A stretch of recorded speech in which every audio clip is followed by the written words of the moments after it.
আমি একটি স্বরচিত কবিতা আবৃত্তি করছি। কবিতার নাম ফুল। আমি এক সুন্দর ফুল, ফুটে থাকি গাছে। প্রজাপতি মৌমাছি আসে মোর কাছে। ক্ষণিকের আনন্দ তরে বেশ কিছু ছেলে গাছ হতে তুলে পথে ছিঁড়ে ফেলে। পা দিয়ে মারিয়ে যায় কত শত নরনারী গণে। অসহ্য আঘাতে ব্যথা পাই আমি, কেঁদে উঠি মনে মনে। অন্নপ্রাশনের তরে আমায় নিয়ে যায় ঘরে, গাঁথে মালা যত্ন করে শিশুর গলায় পরাবার তরে। অতিথি আপ্যায়নের বেলায় থাকি আমি সাজানো তড়ায়।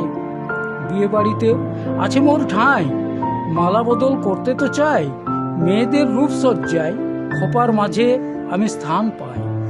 যখন মৃতদেহ সাজায় আমায় দিয়ে, তখন দু চোখ দিয়ে জল আসে গড়িয়ে।